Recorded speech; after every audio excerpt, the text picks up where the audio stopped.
తిరుమల లడ్డూ ప్రసాదంలో నెయ్యి కల్తీ వ్యవహారంపై సిట్ బృందం దర్యాప్తు వేగవంతం చేసింది.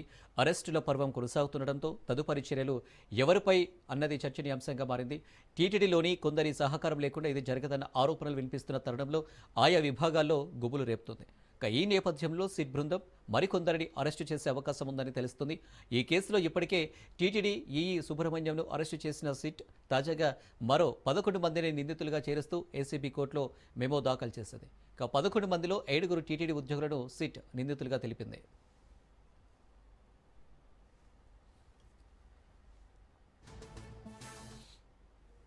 2018-24 మధ్య టీటీడీ కొనుగోలు విభాగంలో పనిచేసిన జీఎంలతో పాటు సీనియర్ జూనియర్ అసిస్టెంట్లపై సిట్ కేసు నమోదు చేసింది.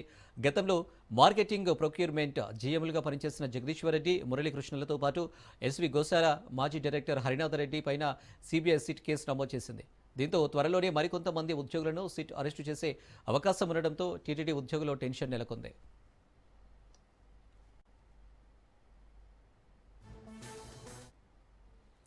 తిరుమల శ్రీ వెంకటేశ్వర స్వామి మహాప్రసాదమైన లడ్డూ తయారీకి కల్తీ నెయ్యి కేసులో సిట్ దర్యాప్తు చివరి దశకు చేరుకుంది.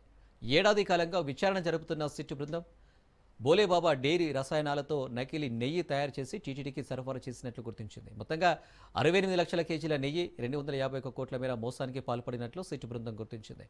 బోలేబాబా డైరీతో పాటు ఏఆర్ డైరీ, మాల్గంగ వంటి సంస్థలు కూడా ఈ దందాలో పాలు పంచుకున్నట్లు సిట్ ఆధారాలు సేకరించింది.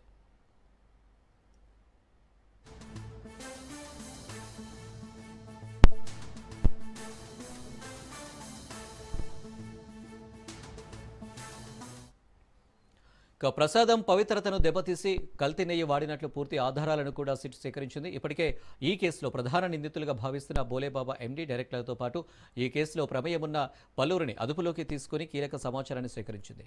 టీటీడీకి కల్తీ నెయ్యి సరఫరా చేసిన కంపెనీలలో సోదాలు నిర్వహించి కీలక ఆధారాలను సేకరించింది.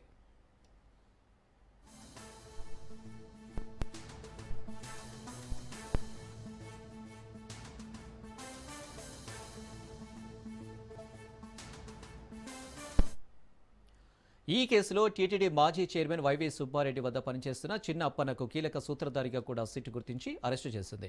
అతన్ని కూడా విచారించి కీలక సమాచారాన్ని రాబట్టింది. అప్పన్నతో కలిసి కల్తీ నెయ్యి సరఫరాలో సుబ్రహ్మణ్యం కుట్రలకు పాల్పడ్డారని సిట్ కీలక ఆధారాలను సేకరించింది. నెయ్యి కల్తీ అని తెలిసిన కొనుగోలుకు అప్పటి జీఎం సుబ్రహ్మణ్యం ఆమోదం తెలిపినట్లుగా సిట్ గుర్తించింది. 2019-2024 మధ్య గత ప్రభుత్వ హయాంలో లడ్డు తయారీకి 68.17 లక్షల కిలోలకు పైగా కల్తీ నెయ్యి సరఫరా చేసే కాంట్రాక్టర్లకు అనుమతించినట్లు గుర్తించారు.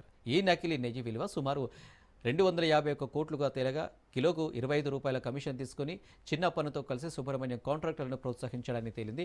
దీంతో సుబ్రహ్మణ్యంపై కేసు నమోదు చేసి సిట్ అరెస్టు చేసింది. దీంతో త్వరలోనే ఈ కేసులో అసలు సూత్రధారులను సిట్ అరెస్టు చేసే అవకాశం ఉండడంతో ఈ కేసులో ప్రమేయం ఉన్న టీటీడీ ఉద్యోగుల్లో టెన్షన్ నెలకొంది.